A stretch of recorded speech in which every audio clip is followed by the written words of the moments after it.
यहाँ पर Durga park RWA के द्वारा कोचिंग सेंटर के खिलाफ जीडीए में एक एप्लीकेशन दी गई थी बंद कराने के लिए, क्योंकि रेजिडेंशियल एरिया में कोई भी कोचिंग सेंटर अलाउ नहीं है। ये हाई कोर्ट के भी आदेश इसके खिलाफ पहले आ चुके हैं। एक बार यहाँ के सचिव हैं आरडब्ल्यूए के संदीप गुप्ता जी, एक बार संदीप गुप्ता जी से बात करते हैं कि उस पर क्या कार्रवाई हो रही है। जी गुप्ता जी। नमस्कार जी, मैं आपके चैनल के माध्यम से अवगत कराना चाहता हूँ कि अभी कोई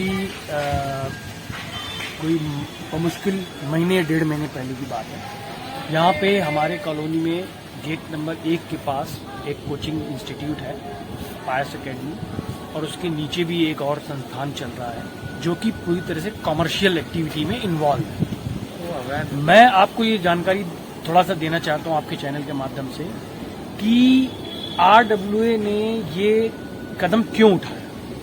देखिए, ऐसा है कि आरडब्ल्यूए ने कदम इसलिए उठाया है कि ये महीने 1.5 महीने पहले की बात है।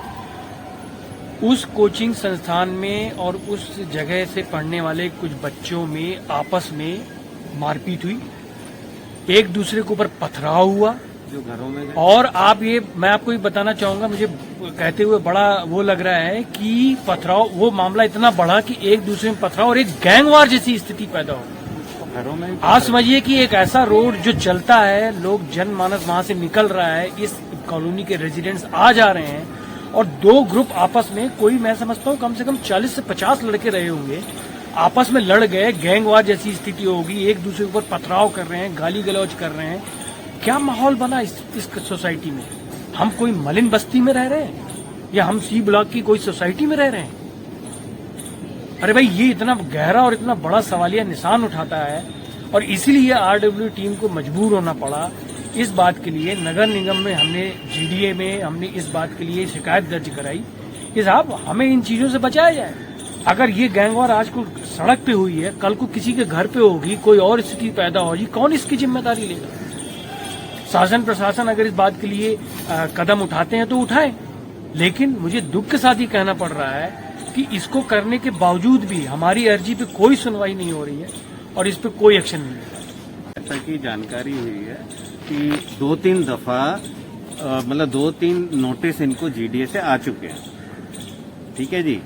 अब नोटिस के बाद की कार्रवाई आगे नहीं हो रही है, तो ये भी हमें समझ में मतलब सुनने को मिला है कि इनकी कोई साठगांठ हो गई है जीडीए में हायर अथॉरिटी के साथ। कोई अमरपाल ढाका का नाम इसमें सामने आ रहा है कि उससे इनकी अंडरस्टैंडिंग बन गई है, जिस वजह से आगे की कार्रवाई नहीं हो रही। जीडीए ने नोटिस क्यों भेजे थे?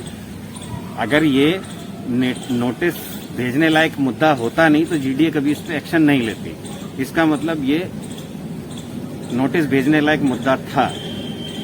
वो क्यों था? क्योंकि ये कंपाउंडिंग मैप में, उस बिल्डिंग के कंपाउंडिंग मैप में ये एरिया पार्किंग का एरिया है।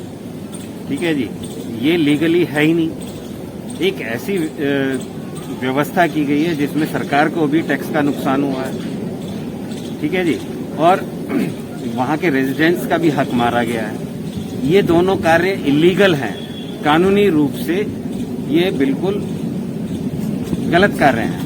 लेकिन अगर इसको हमारा सिस्टम सपोर्ट कर रहा है तो हम कैसे संविधान में रह रहे हैं बताइए, जिस संविधान के रक्षक ही इलीगल कार्यों को समर्थन दे रहे हैं। मैं तो सोच रहा हूँ, मेरे को बहुत दुख हो रहा है कि हम ऐसी व्यवस्था में रह रहे हैं। अभी जैसे जानकारी मिली है कि यहाँ के रेजिडेंट्स वेलफेयर ने एप्लीकेशन दी और एप्लीकेशन देने के बावजूद भी कोई कार्रवाई नहीं हुई है, और उल्टा इनको जानकारी मिल रही है कि जीडीए के बाबुओं के द्वारा जो लेन देन करके, जैसे भी साठगांठ करके इस फाइल को दबाया जा रहा है, इस पर जो है संज्ञान लेना चाहिए। आंखों देखी 24/7 से वीएस तोमर की रिपोर्ट।